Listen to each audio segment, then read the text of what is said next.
We're back on Guerrilla History, and we're now joined by our guest, Nick Estes, who's professor of American Studies at University of New Mexico, is the author of Our History is the Future, and is a citizen of the Lower Brule Sioux Tribe. Hello, Nick, and welcome to Guerrilla History. It's a pleasure to have you on. Yeah, it's great to join you all. Nice to meet you, Henry, Adnan, and Brett. To see you in person. I never knew what you looked like, so. Well, I'm sorry to let you down, but here I am. He's a hick. No, I'm just kidding. I can say that, we've definitely been wanting to record with you for a while, and we're definitely looking forward to this conversation. But Brett, you've already done a couple episodes with Nick, and, you're familiar with him. So why don't I turn this over to you to get this conversation underway? Sure. Yeah. Well, first of all, Nick, as everything you do, I'm a huge fan. I love this book. Loved re-diving into it in preparation for this interview, and highly recommend it to anybody listening. That's for sure. And maybe a good place to start is to discuss the title. Our History is the Future. I think this is like multi-layered in many ways. It makes me think about the relationship to the natural world, climate change, and you even discussed the radically different conception of time and analysis of history that comes out of Indigenous culture. So what does the title Our History is the Future mean to you, and why did you pick that as a way to frame this entire book? To be honest, the meaning has changed over time. The original intent has sort of been lost, I guess. And listening to other people's interpretations of the title has actually made it, much more of a kind of collective understanding. And I've noticed that people have actually been using that phrase. I don't know if I coined it or not. It was just sitting on my aunt's couch, and I was trying to figure out, I was actually reading Vijay Prashad's socialist writing and thinking about detonator sentences, right? And thinking about how to relay really complicated sort of analyses in simple kind of language. And that's kind of where this title came from, Our History is the Future, thinking about that Indigenous people are frequently trapped in the past, right? We're often thought of as only existing in like one kind of period of, this land, and then, we don't have a future, right? We're kind of just trapped in the past. We only are focused on what we were, but never what we are or what we could be, right? And so thinking about that, but also in terms, the subtitle is The Long Tradition of Indigenous Resistance. And really thinking back or looking at our oral tradition and our prophecies and how we understood time, it was always a future-oriented project. And thinking about things such as like the ghost dance or even the uprising at Standing Rock, it wasn't about a return so much as it was about a way forward. So I guess that was the original intent. But over time, when people kind of, talk to me or I listen to people reflect on it, I think of it more as a form of like of a relationship or a relation. So in some senses of the words, there's a spatial relationship that Indigenous people have to place.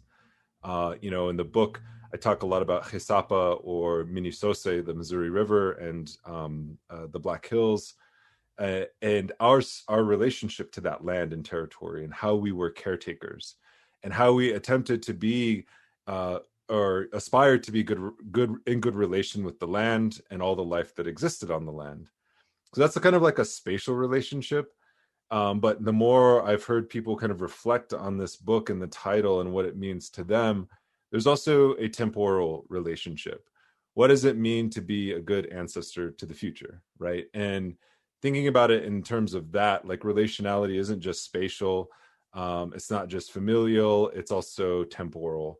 And I think when we think about time, and I've had a little bit of experience in speaking with Indigenous nations from the south of the hemisphere, and there's very much kind of a similar understanding of time, like thinking about long durations of time versus kind of what the capitalist kind of mindset of like the here and now, or like survival mode, right? Colonialism teaches us to live in the present. And to think about ourselves only of what we were in the past, but never imagine ourselves in the future. And I think the best representation of that is thinking about how people in this country, in this settler state, learn about Indigenous history. They don't learn about Indigenous history often through reading books by Indigenous people for Indigenous people. It's often through popular culture.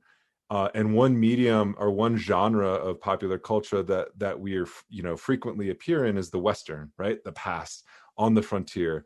And all Westerns are war movies, right? Where the settler is the sort of, the settler is looked at as the victim. And invasion thus becomes kind of self-defense. And no better representation of that is John Wayne in The Searchers, right? Going through Comanche territory and just annihilating Indigenous people, all to defend the integrity of whiteness. So one genre that we'd never appear in is science fiction, because there is no future for Indigenous people. And so this isn't so much like about Indigenous futurism and the kind of scientific genre, but thinking about actual historical conditions that gave rise to Indigenous movements and helped us imagine ourselves in the future. Yeah, I think that's beautiful, and as you said, it leaves so much room for interpretation. One of the ways that you're talking about how colonizers see time, it comes up in the phrase like, racism is in the past, the genocide of the Indigenous people, that's in the past, and now we're here, and so like there's almost a cutting it off from its legacy, and that obviously leads to right-wing reactionary views on a plethora of subjects, and it also feeds into this concept of linear progress, which you do talk about, this idea that within capitalism there is a slow march in the right direction, as opposed to something more akin to a death spiral. And also, I think it's deeply dialectical in that there is this understanding that the present and the future can only be fully understood if there is this robust conception of the past as inherently connected to our present and to our future. And then, of course, one of the big ways that I interpreted it was this idea of, with climate change, with the sixth mass extinction, with the sort of pathology of settler colonialism, and this parallel process of, the genocide of Indigenous peoples all over the world with the destruction of the natural world.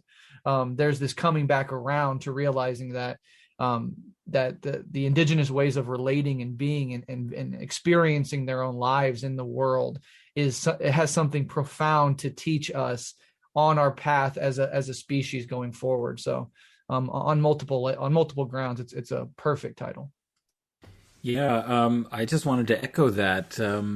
I was thinking about it in terms of a different way of approaching and narrating and making history meaningful that I saw as very consonant with what we're trying to do in Guerrilla History, which is to understand aspects of past experience as vital and necessary for our future struggle. And you said something very interesting in the introduction where you talked about this long history of resistance. And I think a longue durée approach is so important so that it doesn't seem as episodic and something that can be overcome. But you said Indigenous resistance draws from a long history, projecting itself backward and forward in time, which I would note you do so well in the book. You go backwards and forwards in narrating this. While traditional historians merely interpret the past, radical Indigenous historians and Indigenous knowledge keepers aim to change the colonial present and to imagine a decolonial future by reconnecting to Indigenous places and histories. For this to occur, those suppressed practices must make a crack in history. And so I just wanted you to maybe elaborate a little bit further and where you see the differences, what's possible with this kind of an Indigenous vision of history that we can't understand just with these traditional or academic approaches. Well, I think the big thing for the Oceti Sakowin or the Lakota, Nakota, and Dakota people is that the sort of end of our way of life happens in 1890, right? And the nation state gets consolidated or consummated in 1890 with the closing of the frontier. You have Frederick Jackson Turner's frontier thesis, right? He's at the Columbian Exposition really elaborating on how the frontier itself as an idea was an engine, very idealistic, it's not materialist at all, but it was this idea that, the spirit of U.S. history was one of constant expansion and constant growth, right? And so what has happened when you look at sort of the normative field of history, and history is conservative. History is probably one of the most conservative fields, not just politically, but the way that it draws upon its own traditions and its own kind of understanding of itself, and specifically the United States. The United States thinks of itself as kind of this self-contained historical, process. When in fact, the United States' existence on this land it's actually very short. It's what I called, not in the book, but in elsewhere, where I've written and talked about, it's a covetous branch that thinks it's the tree, right? And that's how U.S. history, imagines itself. And what I try to do with this kind of approach to history, there's two things. One is to provincialize the United States, to say you are not at the center of this narrative. And if you look at, and I don't elaborate very much on this in the book, but if you look at our oral traditions and you look at our actual recorded history, which includes documents such as the winter counts, which I get into in the first chapter on or is it the second chapter? Second chapter on origins. Was it the first one? No, it's the second chapter on origins, and using that as a primary document or a primary source material. If you look at the winter counts, the Lakota winter counts, very few reference the United States. Very few reference, colonizers or invasion itself. They reference the effects of it, which is like famine and disease, the introduction of intercommunicable diseases such as smallpox, which was devastating. But never like, the United States came and they were the greatest nation in the world, and we just kind of we submit. It was never central to how we understood ourselves. It only came after the reservation period and through indoctrination, through boarding schools, and through flag waving patriotism, that our history became grafted onto what we now know as kind of like the U.S. national narrative. And the other aspect of that is to think about, instead of truncating our history within these kind of periods, right? So you have the pre-reservation or pre-colonial, or you have the post-reservation and the era of self-determination, which we're allegedly in. Think like when you listen to oral historians tell our history, they don't talk about Wounded Knee, as Black Elk wrote, and really as John Neidhart wrote, the poet, the white guy. Our hoop was broken, and we ceased to exist as a nation. It was like, that's total bullshit. That's just some kind of tragic, end of the trail. I can't remember the artist who made that. The end of the trail, the man slumped over on his horse, kind of defeated, and thus the end of our history, to make way for the real nation and the real national history to take place. So looking at these traditions, or looking at these oral histories, nobody ever truncated, like life didn't stop after Wounded Knee, right? Actually, life continued, and resistance continued. And in fact, you have the formation of treaty councils around the same time as Wounded Knee, where these were kind of underground secret societies that kept indigenous knowledges, not only of our culture, our language, and spiritual practices alive, but also of our political understanding of ourselves as sovereign indigenous people, as a sovereign nation. And that was incredibly foundational. And you see the full expression of that in the 20th century with the rise of the Red Power movement, right? And so that's, I go back to Amilcar Cabral's, our people are the mountains kind of speech. And he was thinking, when he went to Cuba, he talked to the guerrillas there, and he's like, how do we make a revolution in Guinea-Bissau? And they're like, oh, we went to the mountains. And that was, we went the Sierra Maestras, and we held a guerrilla warfare there, and we, invaded the capital. And then he went back to Guinea-Bissau, and he's like, we don't have mountains. We have plains, we have a coast. And then he realized that the most resistant people in Guinea-Bissau were the traditional tribal people of the forests. They were the most anti-colonial. So Cabral began to organize amongst them. And he realized that it was, and as he says it, our people are our mountains, right?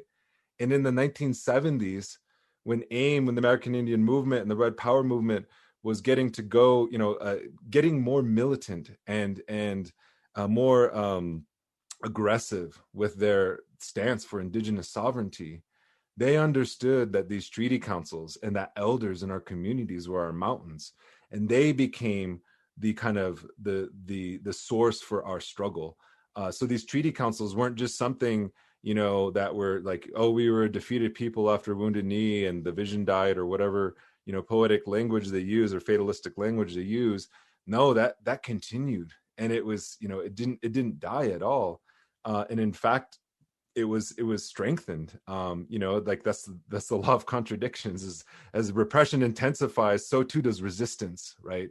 And so that's what we saw in the 1970s, and the rise of the International Indian Treaty Council, and bringing our struggle beyond the nation state into the world court. So that's what I mean by radical indigenous historians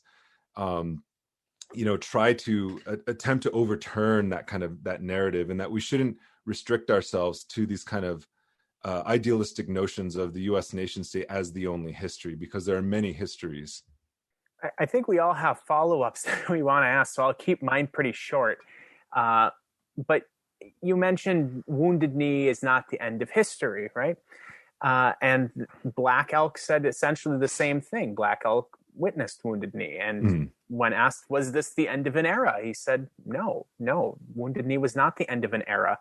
And so I just want to circle back around to a point that you were already making, off and on, but I want to make sure that we focus down on it, which is this concept of eras within an indigenous framework, and how time is really centered within an indigenous framework. Could you just maybe dive a little bit deeper into that? Why was Wounded Knee not the end of an era? We know that it was not. Black Elk said as much, but why is it not the end of the era? Well, Black Elk was talking about, the tree of life may have been, cut down, but its roots still grow. And, the tree of life is very central to who we are and how we understand ourselves.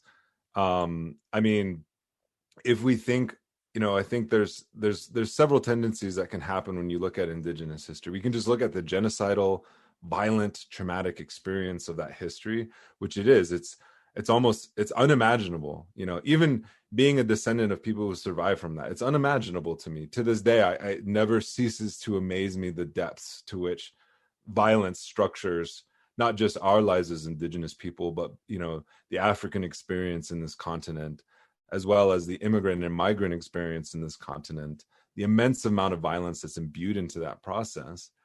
But a tendency to focus only on the trauma or only on the injury misses the larger vision, right? Misses the aspirations to get free. So even during Wounded Knee, people just didn't stop living. There weren't, the ghost dance didn't stop getting practiced, right? Everything moved underground for sure, but the point of history is not to, think of things as terminal narratives, but to think about how people persisted, how they continued to love, dream, and think about the future. I don't really think that's necessarily unique to indigenous people. I think, just about every oppressed people has that kind of tendency within their historical experience. But I think what makes indigenous people, or what makes the kind of indigenous historiography or study of history really foundational to how we should understand anti-colonialism and anti-imperialism in this country is that it shows that the United States wasn't inevitable, that there are seeds for an alternative, right? And that many indigenous people, like even up into the mid 50s or mid 1950s, 1960s, there were still indigenous people who were alive, who remembered, who had a living memory of what it was like to be free. And so that's only several generations removed, like even within my own family, my dad, my grandfather grew up in a subsistence lifestyle. Well, he didn't really have a wage labor job. he lived on the land, not like 100% subsistence, but it was mixed. It was a mixed economy, and he could drink out of the river. He could, if he was hungry, he could go get fish. He could go and, plant a garden and grow traditional foods. He could go hunt if he wanted to. That's a radically different experience. And me, I go to the grocery store. I try to plant. I try to do all those things, but you remove that kind of mode of production that's non-capitalist, that's reciprocal with nature. It's not to go back to the hunting gathering society, but it's to understand that our culture, is built off the base and that mode of production. And so the superstructure of our culture, which is in tatters, there's only remnants of it. There isn't, it's not a full-throated kind of articulation of that kind of non-capitalist way of living, but the values are still there. And I think that is incredibly important when we think about alternatives and possible histories. I'm going to hop in again and ask perhaps a tangentially related question. So we're talking about conceptions. We talked about the conception of time, of eras. We also have the conception of war and resistance. So as you said, when we think about Indigenous people as people in a settler colonialist nation, we tend to think of things like Little Bighorn or, Red Cloud's Wars or the Seminole Wars, these individual instances that happened, or these small localized things, rather than a continuum of resistance from the time that the Europeans landed up to today, and in many different forms.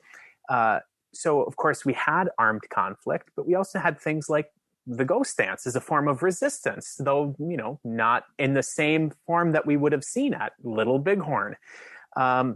And I think that what I kind of want to get out of this question here is, can you talk about these different types of resistance and the way that changed over time, and then how those forms of resistance have influenced the United States? So, for example, the United States treats Indigenous people in these conflicts as non-state combatants. And that same framework of Indigenous people as a non-state combatant has really shaped how the United States has acted when looking internationally in terms of how the U.S. military acts against non-state combatants in other locations around the world. A lot of that was rooted in Indigenous resistance. So I know kind of a couple of disparate thoughts there, but all in the same general theme of resistance. Yeah, I would encourage you to read John Grenier's The First Way of War. He's actually one of the few... Are any of you historians? I apologize. Okay, so military history, like speaking of conservative fields, military history is very conservative. Like that's a very conservative field. But John Grenier is actually I think he's like a U.S. like naval. I don't remember, but he teaches at I think he teaches at West Point. I want to say he teaches at West Point. But he kind of moves against the kind of the grain, so to speak, in what is understood as military history, because it thinks of, when they study military history, they think of like the Indian Wars as kind of this discrete, it had a beginning and an end. And if you just look at the U.S. Army banners, I think there's 14 streamers for the Indian Wars, and they're all red. And it begins somewhere in 1780, I believe. And the last streamer, the last banner is 1890, is the Wounded Knee campaign, right? So to this day, they celebrate it as an actual battle and as an actual military campaign. I recommend everybody go and look these up. I didn't actually believe it. It's this weird kitschy culture thing within the sort of U.S. military. But one of the things, he talks about this, that he calls it the First Way of War. And in the First Way of War, the way that the Continental Army sort of cut its teeth was on irregular warfare against Indigenous people specifically. And I know you all had Gerald Horn on the podcast and discussed a lot about that. And he covers one aspect of, the counter-revolution of 1776. And he kind of vaguely references it here and there throughout the book. But, it's not a criticism of the book because that wasn't his focus, because he's focusing more on abolition. But almost unanimously, the indigenous nations that were in and around the American colonies decided to unite with France or with Britain against the or what became the United States, because they understood them as a great threat. And so in the Declaration of Independence, that's why you have one of the grievances listed, the inhabitants of our frontiers, the merciless Indian savages whose known rule of warfare is undistinguished destruction of all ages, sexes, and conditions. That's just pure projection. Like, that's exactly what the colonial or the Continental Army was doing to indigenous people. And you had, there's a really good book called The Autumn of the Black Snake, where another military historian talks about a defeat greater than Custer's. In the Ohio River Valley, there was an alliance against the Continental Army, and the Continental Army was almost completely wiped out. And this was kind of around the time that the Second Amendment came about, right? And the creation of well-regulated settler militias, right? Because the Continental Army itself was almost annihilated by indigenous people. And if there was a militarized culture that existed akin to that of the United States at the time within indigenous societies, we could have marched on Washington and burned it to the ground if we wanted to, because there was literally nothing standing in our way. But we're not a militaristic culture. We're not a militaristic, finance, state. And the United States was, and there's a tendency to frame the United States as like, oh, it evolved into this war-making machine. It's like, no, from day one, this was a war-making machine. The debates, there's always this back and forth about, oh, how did the U.S. U.S. Constitution modeled after the Iroquois Confederacy? It was like, hell no, it wasn't. That's just some like fairy tale, that people tell themselves. The U.S.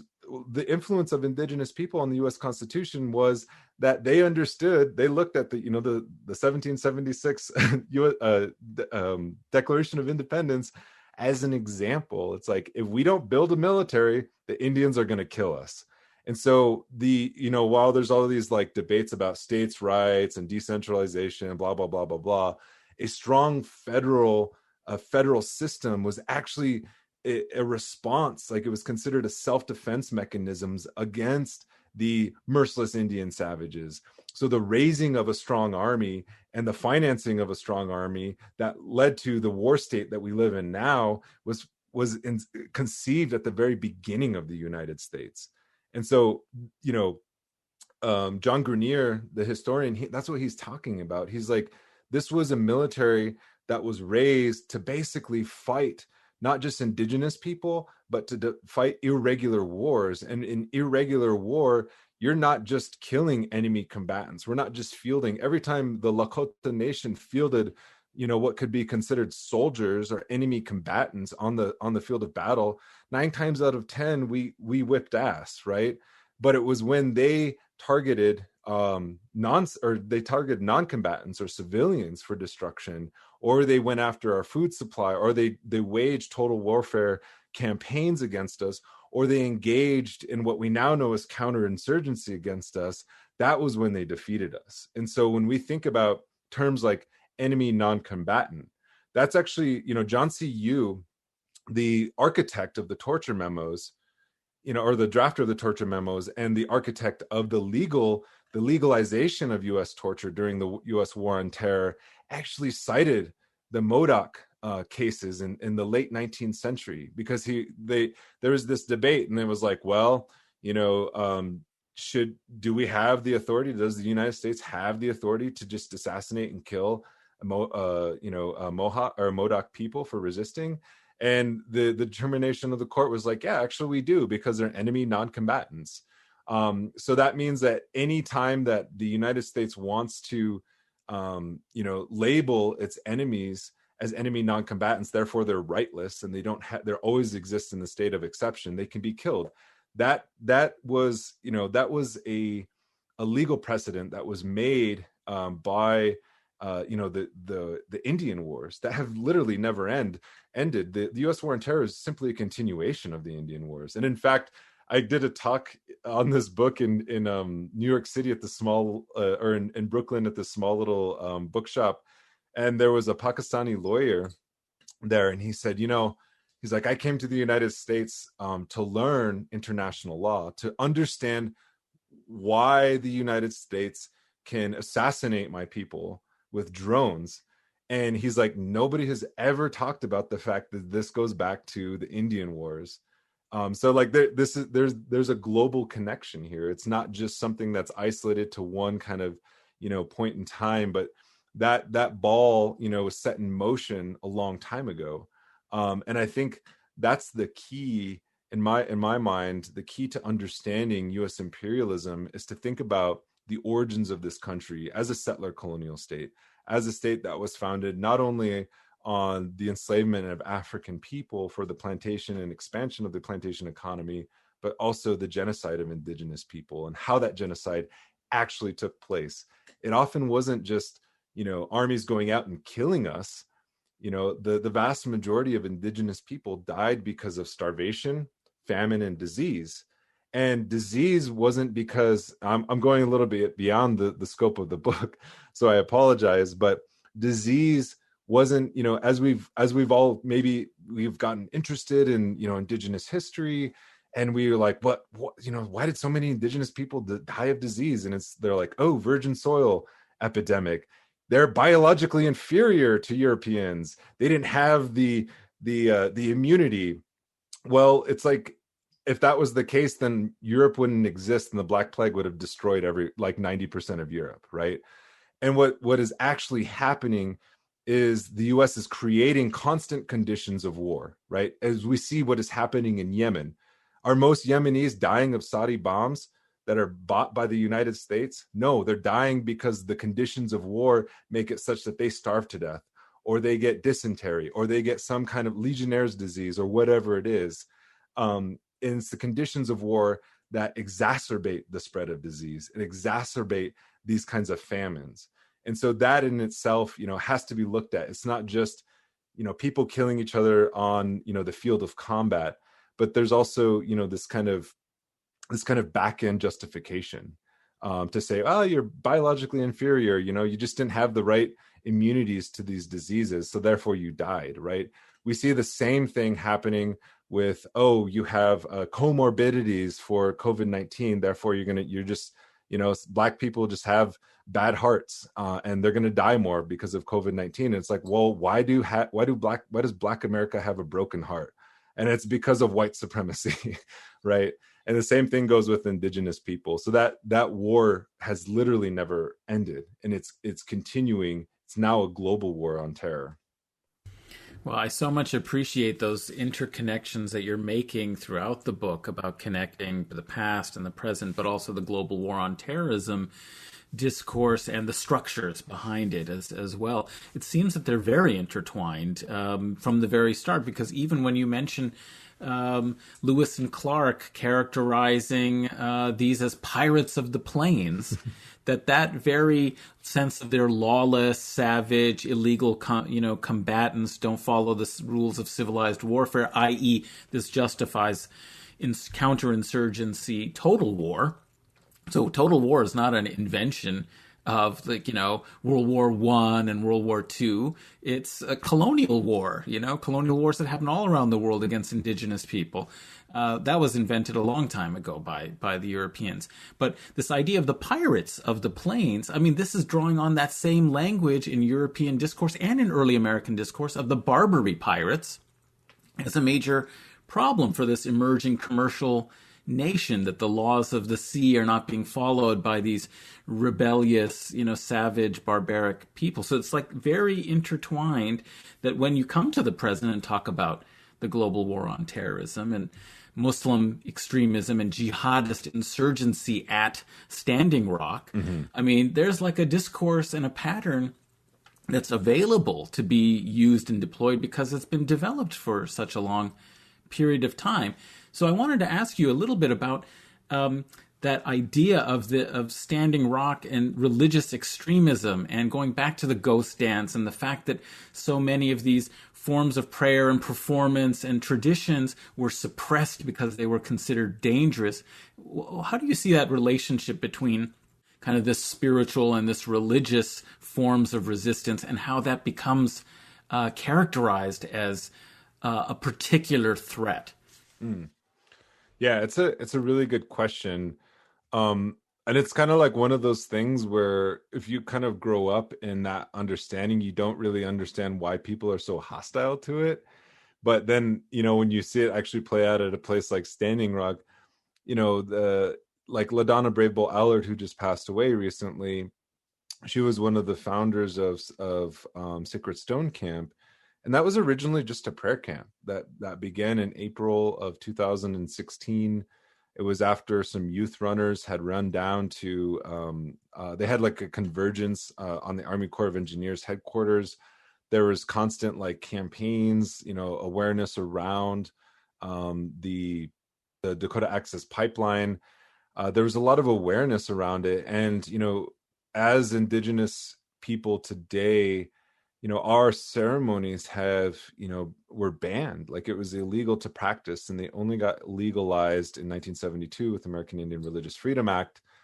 And that was a huge deal for us. I mean, imagine not being able to, I don't know if any of you are religious, so I don't know if it makes sense, but it's not even really religion. It's not like in, the kind of like organized sense of the church, but you have a proliferation of, especially in Red Power, you have a proliferation of and a return of culture and ceremony that's very politicized. The American Indian movement says it's a spiritual movement, and it was about bringing back those ways, right, and to bring them, to all kinds of different Indigenous people. And to give you an example of this, in a place like Pine Ridge Indian Reservation, it was illegal to Sundance for quite a long time. Most of the Sundances would happen at powwows around 4th of July, and they were really just a mockery of what, a Sundance should be. And after, they kind of raised consciousness around the Red Power movement, you see a proliferation of Sundances, to the point where there's over 100 Sundances now on Pine Ridge. It's a very widespread practice, and that's just one ceremony. And that the culture of resistance, right, it's literally built into the culture of resistance, of Indigenous resistance. And so when you go to a place like Standing Rock, or even going back to like Wounded Knee and those what we understand as armed, quote unquote, violent confrontations, they often began in prayer and meditation about, like, nobody wanted to be violent. It was always self-defense. It was always in self-defense, is criminalized, and it's, no matter what we do. And we saw that at Standing Rock. Even, we're in a different era where a lot of, armed resistance is eschewed in favor of, spiritual resistance or being in ceremony, right? And understanding that the conditions in a state like North Dakota that is very anti-Indigenous, if you even are seen with a gun, as an Indigenous person, you're putting a target on your back. And there's a reason why somebody like Red Fawn Fallis was targeted specifically by Obama's FBI during the Standing Rock protest. And in fact, her family was the target of FBI investigations. She comes from an American Indian movement family in Denver, Colorado. They were the target of FBI investigations and infiltration back in the 70s. And she's the daughter of a fairly prominent member of the American Indian movement, and she herself was actually targeted by an FBI informant. She didn't go out and search for a gun. It was actually the FBI informant who gave her that gun, and she was a convicted felon. So it was a setup from the beginning. It was a way to discredit the movement itself. And on top of that, you have this kind of element of religious fanaticism that's being portrayed in the media. Like, oh, these unreasonable Indians, all they're doing is, when you went to the prayer camps, it really wasn't like, I mean, the only people who were being violent were the cops. Everyone else is like sitting there trying to be in prayer. And I remember in the book, that opening scene in the mall, at the Bismarck Mall, they were literally just trying to form a prayer circle. And it wasn't like, it wasn't like a spectacular thing because it happened so many times. It was just like, oh, they're going to do a prayer circle. and they're going to probably talk about the history of Thanksgiving and the consumer holiday, Black Friday, and we're going to be on our way. But instead, the reaction to it, as soon as they saw Indigenous people praying, they just started beating, like literally just beating people up. Like people were getting punched. Some guy got kneed in the head. This white guy got kneed in the head. He was like, "Hey man, calm down." And he gets hit. And then the kid from the International Indigenous Youth Council begins to lead a prayer, and he's got a broken ankle, and then the cop comes and tackles him. And so that played a role in creating a certain kind of narrative. And the other aspect of this is thinking about Tiger Swan, the private security firm that was operating in places like Iraq, Afghanistan, in participating in the US global war on terror, and taking those kind of counterinsurgency tactics and applying them to the Standing Rock movement itself. And it's really funny when you look at their briefing notes to who they identified as leaders. And it was almost like it was a setup. It was trying to find media personalities. It was trying to pin, these are the real leaders. But if you're an Indigenous person and what's happening on the ground, it was actually the spiritual leaders who were leading a lot of this. So it's not to say that religion or spirituality didn't play a part in it, but the way that it became characterized as these unreasonable, jihadist, fundamentalist people, they're engaging in acts of terrorism. They were also specifically tracking the movements of Palestinians in the camp as well, which is really fascinating. Yeah, that opens up a whole field of questions that I'm particularly interested in, revolving around spirituality. I think, from an outside perspective, there's this sort of homogenizing of spiritual traditions among Indigenous peoples across the continent. But certainly there are similarities and sort of ontological approaches to the land and the water that are common among Indigenous nations and communities, but there's also differences. This is outside of the scope of your book, I think, a little bit, but I was just hoping if you could talk a little bit about some of the similarities, some of the differences, and just the fundamental relationship to land and water that makes that way of being so fundamentally different from the settler colonial way of experiencing themselves in the world. Yeah, I don't I'll be honest, I don't really write about spirituality that much, even though it's a very prominent thing within Indigenous movements, and it plays a central role. And thinking about spirituality and its connection to land and water, it's not just some kind of mythical thing. It's not just like, we just like worship totems or whatever it is. I don't even know the anthropological terms for these kinds of things. And that we're somehow, we have this special relationship to water. If you live in a place long enough, your culture and your worldview is going to be determined by those material conditions and whatever beings that live in that area, right?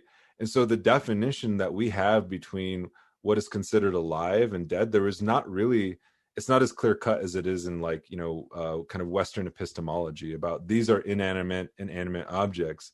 The way we define the world is through a term called dakushkanshka, which actually means that which moves. That which moves is sacred. And it's not, sacred is like associated with the church, and it, has all these weird attributions of purity and sanctity. But it's not so much that it's sacred, but it's something that is to be revered, right? And understanding that like a mountain or a river has life, and it gives life, and therefore has rights in some senses, has negative rights, not in the liberal, like kind of Western democratic sense, but has rights in the sense that as a relative, you don't treat water this way, or you don't treat a river this way. And not just because, you'll hurt its feelings or you'll do some sort of irreparable harm to it, but because it'll kill you. It'll just like, it doesn't make sense to, I don't want to say bad words, but it doesn't make sense to shit where you eat, right? Like that's just a common fact. But then also, I think establishing a more complicated and esoteric relationship to a certain region, or territory or landscape is incredibly important.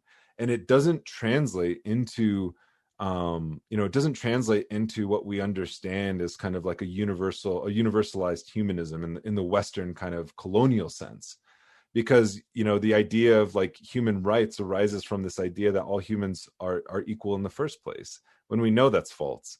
But we would also say that the same applies to species. Why are some species allowed to live and others have to be annihilated? And we would say that would occur to a place like, the where the Ochete Shakoni lives, and the annihilation of the buffalo, the annihilation of the bear, the annihilation of the elk, the containment of those species and the treatment of those species. And so when we talk about water, we're not just talking about the consumption of water in an anthropocentric sense. We understand that water, as we in our creation stories, water was the second element. The first was Ia, or matter. And if you I can speak on this. I participate in a little bit of ethnographic refusal, because it's like you should know what you should know, and the rest of it you don't need to know. But you can find this on the internet, so I'm not revealing any kind of truths or any kind of secrets. But our understanding of the beginning of the universe is very akin to the Big Bang, right? Everything was matter or rock in the beginning, and then slowly, evolved and transitioned into, things that we know as movement, as, the sky, as the stars, as water itself. And water was the second element, and it's our first medicine. And by medicine, that's not even, that even has kind of weird baggage in English itself. But it's foundational not only to who we are, but it's foundational to, the reproduction of life and the continuation of life, not just for us as human beings, but for animals and plants. And I'll give you sort of an example of how we're trying to deal with this in this moment in time. There's a movement called, the rights of nature, and it arises from a country like Bolivia, which is very much imbued with indigenous knowledges, right? The cosmovision, the Andean cosmovision of Pachamama, right? The idea of Mother Earth, that it's not just a human anthropocentric notion of rights that we should be aspiring to, or sustainability or justice, but that the earth itself has rights and deserves to live, right? And that translates to things, such as water. And when we think about the way that water has been quantified and commodified, now you can buy it on the stock exchange. I think that's the final step, that we're at in terms of the threats to water. But, when we talk about our water rights, we're also talking about the animals and the plants that need water to live. And they deserve to have, their portion of water and their clean drinking water as well. And so I'm trying to explain this in ways that don't, kind of center just the like a kind of an anthropological version or an ethnographic version of indigenous people, that, we had, these views in the past, but, we've moved on. It's like, no, they've evolved and they've changed to the material conditions.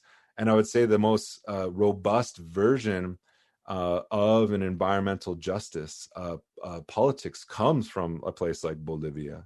That it was allowed to, determine its own laws and determine its own values much according to indigenous worldviews, things that have been picked up by Aotearoa or New Zealand, where they've given, rights or personhood to a river or to mountains or things of that nature. It doesn't quite fit in a liberal democratic value, but the aspiration and the intent, I think, is incredibly valuable, because it shows that there is another way of being and living in relationship to what we know as quote unquote nature. I'm going to hop in here, Nick. You're talking about the environment, and you're talking about how this conception of thinking about the environment is very integral to indigenous culture. And I want to bring up something that there's been some debate about in left circles, which is the Green New Deal. So, of course, there's not really a debate in left circles that we need some dramatic plan to curb the escalating environmental catastrophe that's coming down the pipeline straight into us. That's not the debate. Mm-hmm. The debate is how the Green New Deal is currently being thought about, which you can think of as eco-capitalism, or you could even say eco-imperialism, when we look at, again, a country like Bolivia And, our friend, and by friend, I mean not friend, Elon Musk, a lot of the way that the Green New Deal is being planned out right now is very reliant on raw materials that are based on extractive processes that are particularly violent in underdeveloped countries and underdeveloped communities globally. So talking about lithium, coming from Bolivia, an underdeveloped country, and from a heavily indigenous area. And we're talking about a process that is absolutely devastating to the wildlife, the flora and the fauna of the area, as well as the landscape itself in terms of the strip mining that's done for lithium extraction. And the way that the Green New Deal is being thought about by many people right now is heavily reliant on this. Would you think of that as eco-imperialism, and how would a more, indigenous oriented approach to the environment look compared to the way that a lot of individuals are thinking of the Green New Deal right now being based on lithium batteries and whatnot? Yeah, I don't think people who are theorizing the Green New Deal, I don't think many people, some people are thinking about where these resources actually come from. I mean, we live in a post-industrial society that's consumption-based, right? It's a consumer-based economy in the United States. And so the question is like maintaining those levels of consumption, right? And thinking about like not just lithium, but copper. Copper's huge. The copper that's needed to go into electric vehicles, the copper that's needed to go into green, quote unquote, green renewable technologies like wind turbines or solar panels. It's not like you can rip out the copper wiring in your house and then recycle it and then put it back into these vehicles or these cars. The technology doesn't exist for recycled copper. So the kinds of copper that's needed in these green renewable technologies actually has to be a very, very pure form of copper that can only be extracted through certain kind of mining processes. And to give you an example, Rio Tinto is an Australian-based mining company that, last year destroyed a 46,000-year-old sacred site, an Australian Indigenous sacred site, to build a copper mine. And, under the Obama signed into law and the National Defense Reauthorization Act, I can't remember which year, they're all kind of like bleed together. But there was a writer, and I think it was in 2011 or in 2012, I could be wrong about the dates. There was a writer, it was called Resolution Copper, to designate Oak Flat, an Apache sacred site. Since time immemorial, Apache people have done their coming of age ceremonies at this particular location in the state of Arizona, which is controlled by the National Forest Service. They have designated this area. They basically, John McCain, good old John McCain, haunting us from the grave, like all good Indian killers. He set aside this area basically to give over to Rio Tinto, to build almost to blow up this sacred site, almost like 2 miles down, 7,000 feet down into the earth, to extract copper, to understanding and anticipating that there's going to be this growing demand for green renewables. And, at this, we can talk about fossil fuels, we can talk about the need for transition, right? But the U.S. economy and the U.S. domination of the fossil fuel economy came at the expense of indigenous people, right? Obama's American Energy Independence, which he kicked off, I think, in 2010, was at the height of the fracking revolution in the United States, which was an attempt to wean the United States off of oil being imported from places like Venezuela and Iran, and then to develop its own domestic oil production in the form of fracking. And where did they go? They went to indigenous lands to do this, or they were building pipelines that were transporting fracked oil, such as the Dakota Access Pipeline. Right. And so under Obama's administration, you had an 88% increase in domestic oil production. and the creation and expansion of pipelines. Obama didn't end or cancel the Keystone XL pipeline. He only canceled a quarter of it that crossed an international boundary. So when Trump gets into office, he merely expands the Obama era oil and gas, boom, and transitions away from American energy independence to American energy dominance, or unleashing American energy dominance on the world, to use Trump's very bombastic language. But at the same time, Trump was also concerned about, and he met with a lot of mining corporations because he understood, he's not a stupid man, and he's very much tied into the ruling class, and they understood that there's a transition coming, right? And so they began investing in what they called strategic minerals, things such as mining and copper, to wean the U.S. economy off of the major major producer of lithium in the world, which is China, right? And also copper and things of that nature. And so when you have a country like Bolivia that possesses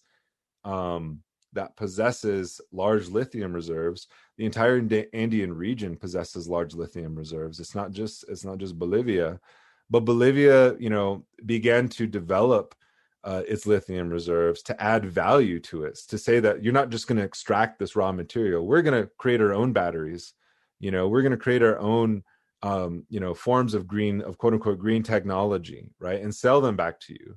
Well, of course, imperialism, that's not profitable for the kind of imperial core.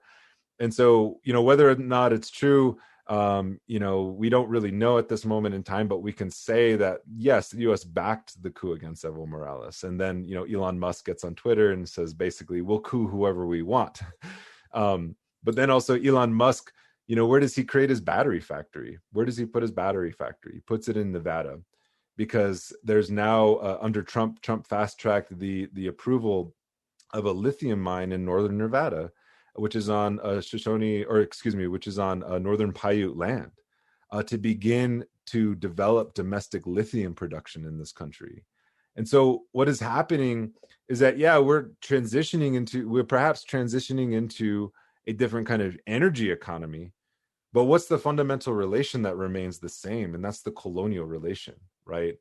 And I would say, like, going back to Cochabamba in 2010 in Bolivia, they drafted, the People's Accords, which directly challenged this kind of consumer-based idea of development, right? And you talked about underdevelopment. I would call it perhaps maldevelopment, and understanding that the pathways available to countries of the global South, they can't follow the same capitalist model that the United States has. Why? Because to consume that much energy and resources would require 3 planets, right? So it's simply out of the question. And so the Green New Deal, it's kind of more, I guess, like, people, Democratic supporters of it, are leading us down another era, or another kind of avenue of destruction and annihilation that doesn't fundamentally undo not only the colonial relation that the United States has with indigenous people, but it doesn't undo the imperial relation that the United States has with the rest of the world. And that's the biggest question, is that this isn't even sustainable. It's like, so now migrant people have to run from electrified border patrol vehicles. Like, how is this progress? It goes beyond just where they're getting these things, but the kind of institutions that they're trying to sustain, because Biden is, committing to electrifying the federal fleet. And it's like, we all see those like little robot dogs, that they're developing at MIT. Pretty soon they're going to be all electric and solar powered, and then we're all going to be running like hell from them. So it doesn't fundamentally change those kind of systems of oppression and dominance. And so what we're really thinking about in terms of decolonization is development, not according to capitalist development, but according to social need, housing, food, just basic levels of comfort and sustainability. I know Adnan has a question, but before I turn it over to him, Nick, would you mind if I read the last 2 sentences from your book? Because sure. I think that they fit into this conversation very well. You write, Whereas past revolutionary struggles have strived for the emancipation of labor from capital, we are challenged not just to imagine, but to demand the emancipation of earth from capital. For the earth to live, capitalism must die.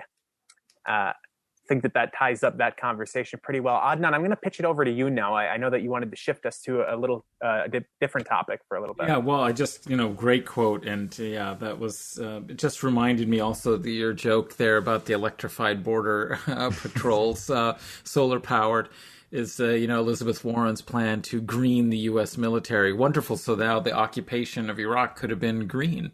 And that reminds me also just a little bit about that global connections you mentioned in your book and just now about the importance of exploiting oil resources to be energy independent from Iran and so on. But I think that the interrelationship is actually even worse or creepier, which is that the U.S., in order for the tar sands to even be profitable to exploit, because it's dirty, expensive, requires a lot of refining, and the whole process of it is expensive to extract that oil from the tar sands with devastating environmental consequences as well. Oil has to be above a certain level for it to be profitable.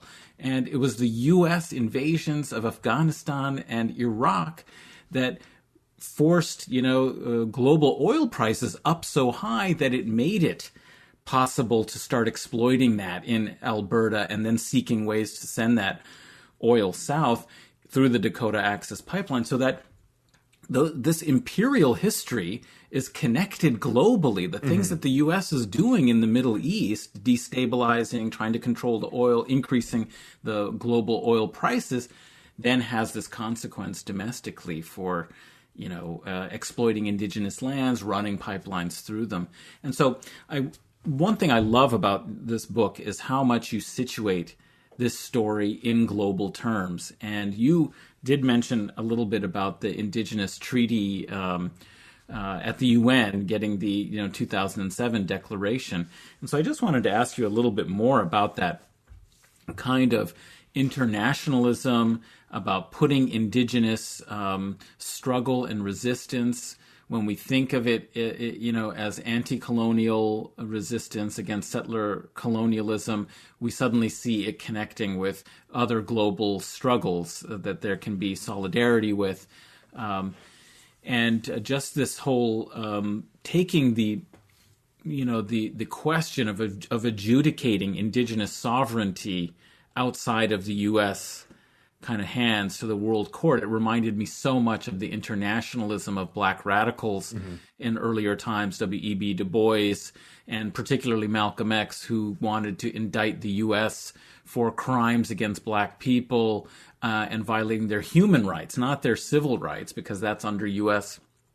constitutional law. But he wanted to take the U.S. to the UN to indict, and that seems to be parallel here. So I was wondering if you could talk a little bit more about what you see as crucial in that internationalist perspective, both in the history but also maybe going forward, those kinds of solidarities with global indigenous and anti-colonial resistance. How should we think about that? Yeah, I think this arose out of a debate that happened in one of the federal courts during the so-called Wounded Knee trials, and when they were debating on whether or not the United States even had jurisdiction to arrest people in treaty land, and if the Lakota Nation had actually ceded sovereignty and jurisdiction to the U.S. So they were very strategic, and they knew they probably couldn't win the question about whether or not the U.S. had jurisdiction, but they could win the question of whether or not these treaties were made as international agreements. And so they had this treaty hearing, and it's really beautiful, and I recommend everyone go and check it out. There's a book called The Great Sioux Nation Sitting in Judgment on America, which is compiled and edited by Roxanne Dunbar-Ortiz, who's an historian, but also was part of this kind of legal defense at the time. And it documents the testimony, because at the time the oftentimes you're put on trial, right? And I don't know if anyone's ever been to a courtroom, but it's can be very intimidating because people are like sitting in judgment, whether it's a jury or a judge, a prosecutor. And in this hearing that they had, they called it the treaty hearing. There was just the judge and the Lakota people, and so all the elders filled the jury box, and it was as if they were sitting in judgment on the United States to indict its system, right? And so then it began this kind of like long, kind of drawn out hearing about what is the status of treaties, what is the status of the Lakota Nation, and whether the United States actually had the authority to end our sovereignty and end our nationhood. And Judge Erbaum, the judge, the federal judge who was overseeing the hearing, didn't agree with the jurisdictional question, but nonetheless ruled that these are international agreements, and the court has no place to decide. As a domestic court, has no place to decide on the validity of a treaty. And so he basically recommends that they take it to an international forum. And this has kind of been the goal all along. Subsequently after this ruling, they held the International Indian Treaty Council, which was in Standing Rock on the west bank of the Missouri River. There was about 5,000 people that showed up from different, from I think around 98 to 99 indigenous nations from around the world. There were international observers who showed up, and they made the move to bring the treaty to the United Nations. And they also made the commitment to take the United States to the World Court and charge them with genocide. And if you know anything, about like there's the We Charge Genocide campaign that happened prior to this, but indigenous people hadn't really taken up the language of genocide in the international forum before. And so this was quite unique, right? And so that really kind of became, the staging ground for a kind of internationalism. There were other indigenous groups like the National Indian Brotherhood and George Manuel from up north in Canada who were doing this work at the United Nations.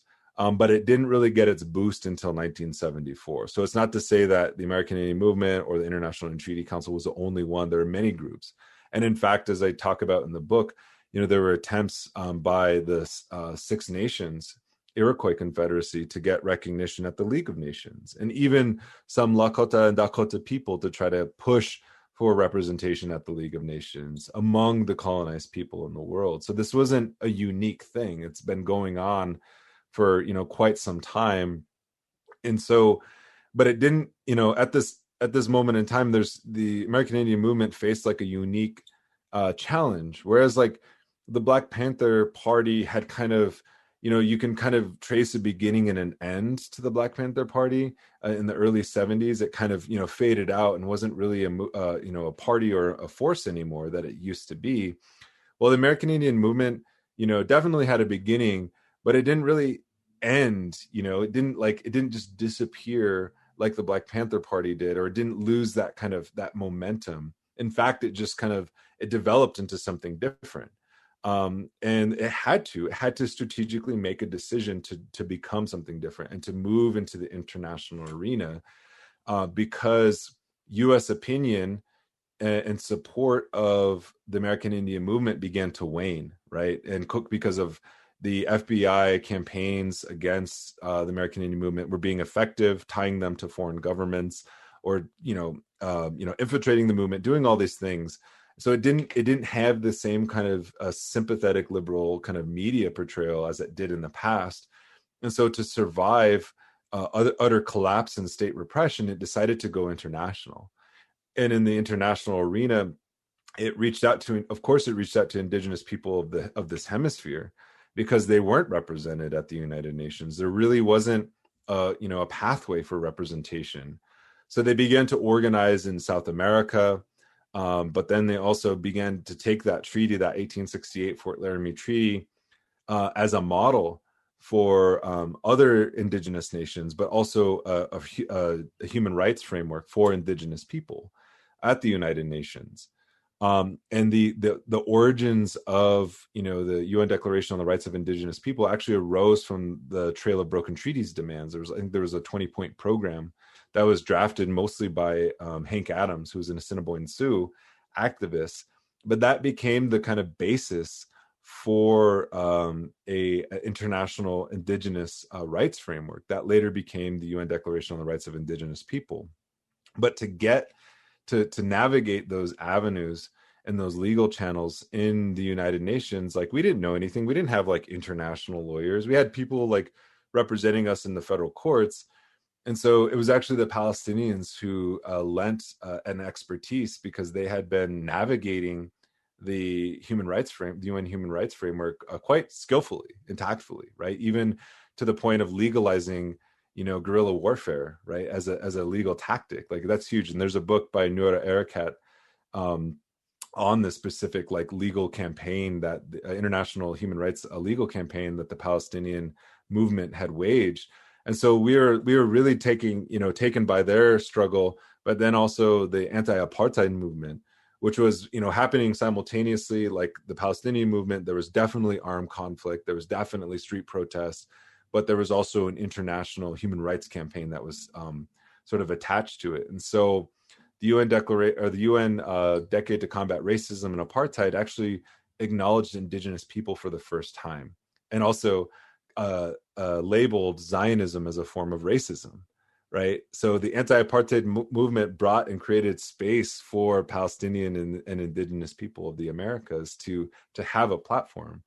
And this was something that just didn't happen because people felt bad for us.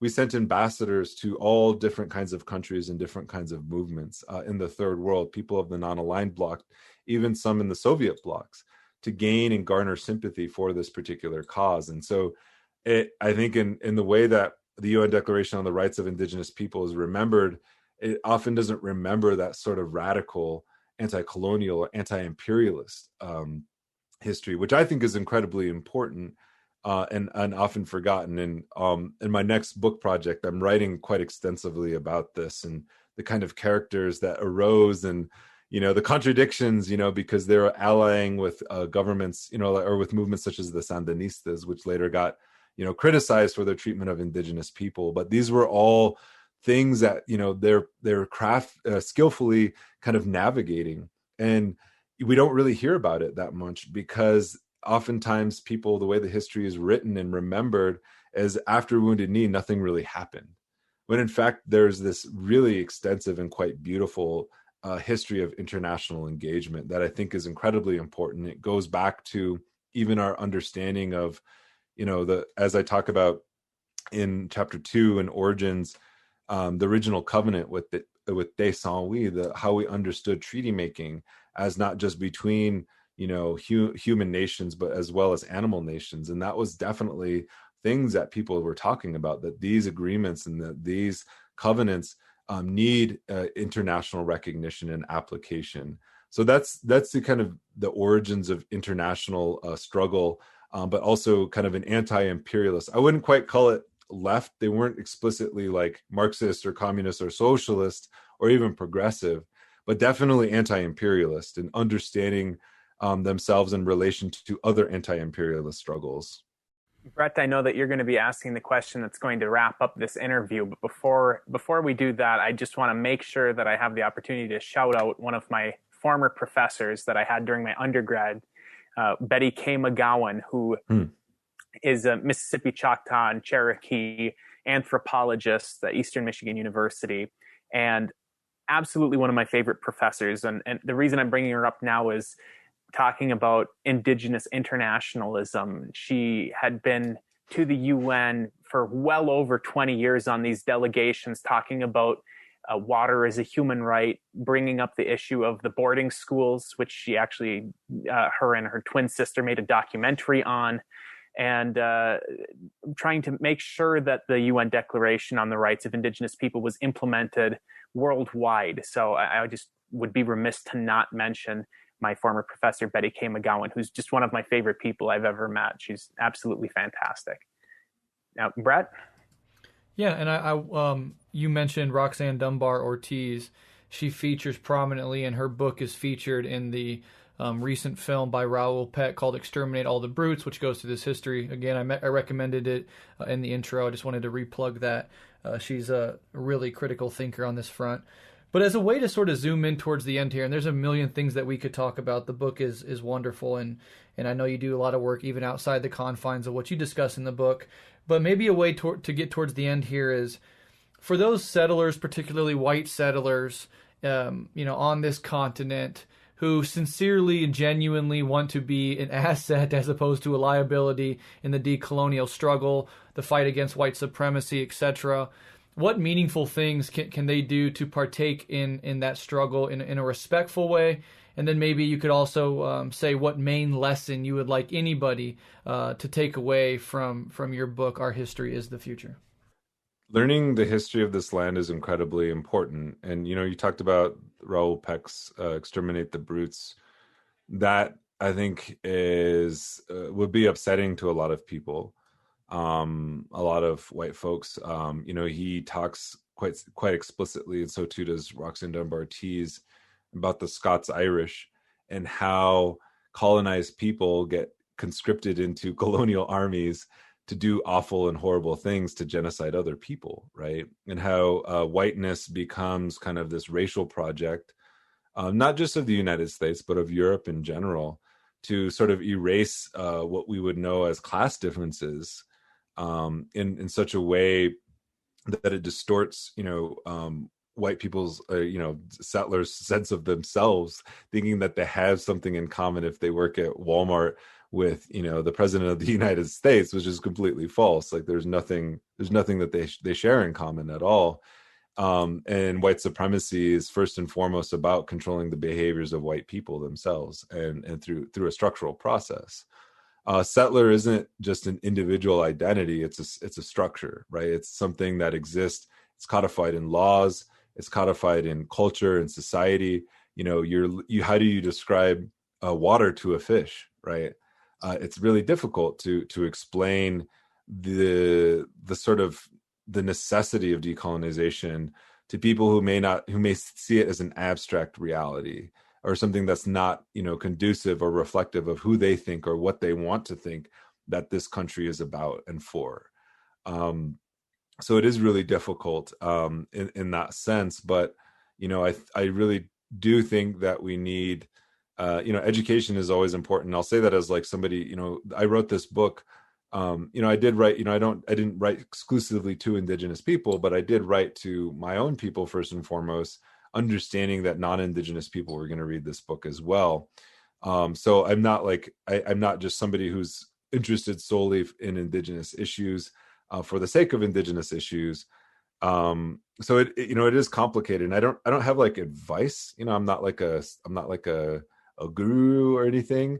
But more and more as I see the contradictions unfold and the levels of devastation and destruction and, indignities upon indignities cast upon just people in this country who live on this land, both Indigenous and non-Indigenous, the only thing that's holding back white working people from allying and forming, unifying as a class with, non-white people is white supremacy.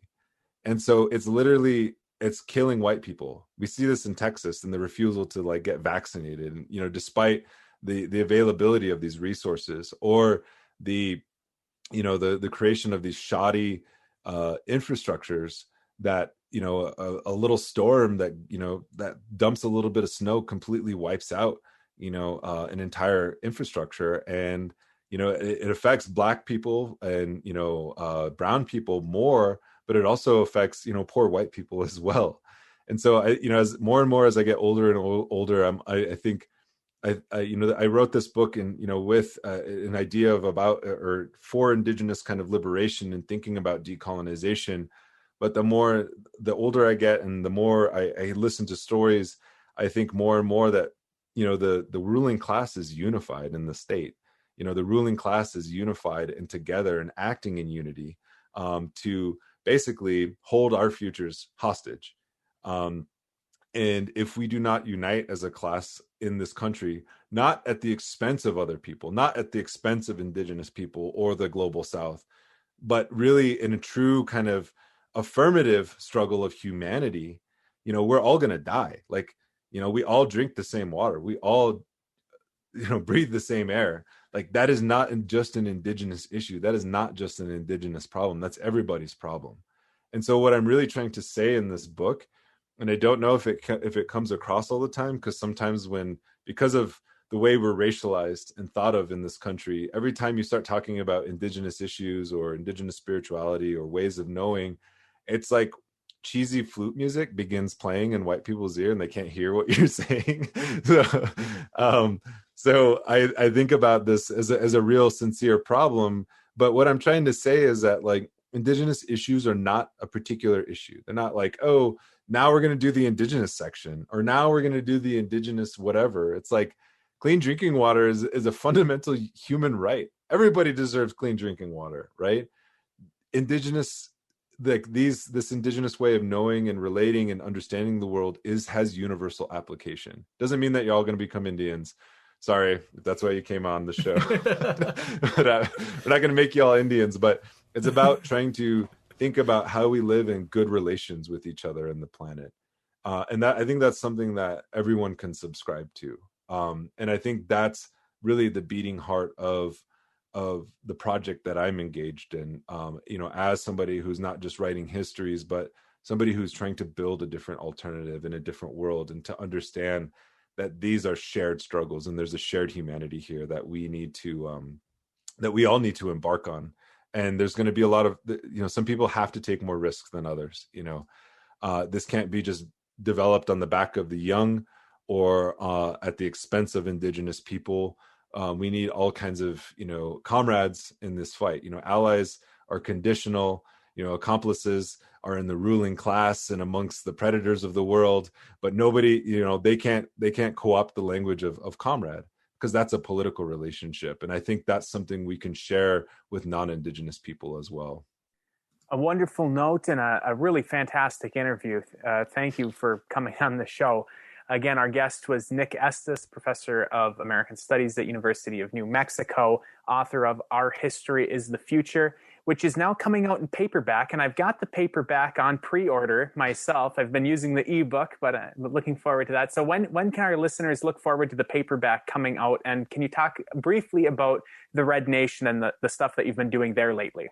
I actually have no idea when the paperback is coming out. I feel like it got pushed back. I think it said it was going to be. I think it's because of me, because I was supposed to do something, and my editor keeps emailing me. So it kind of gets into the other question about what the Red Nation is doing. It's we published 2 books actually this week, and then next week. So we're trying to promote that, and we also created a publishing arm, a media arm called Red Media Press, focusing on Indigenous intelligence in all its forms, not just political work, but thinking about literature more broadly and trying to get Indigenous literatures taught in schools, especially like reservation schools. And so that's really what we're working on. As a media project, we still have ongoing campaigns of mutual aid, feeding people on the streets, keeping people warm, making, just doing the survival work, pending revolution, of course. So we're still doing that kind of work.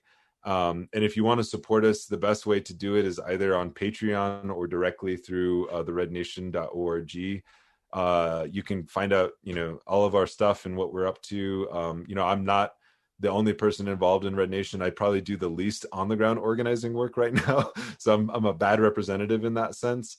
But we have comrades who of various skills and disciplines who, are throughout the country. So check us out, support us if you can. And just read our work. And again, listeners, that was therednation.org. Be sure to check it out. Listen to the podcast. I do all the time. It's really good. And buy our History is the Future whenever it happens to be coming out in paperback. Thanks again, Nick, for coming on the show. And listeners, will be right back with a brief wrap up.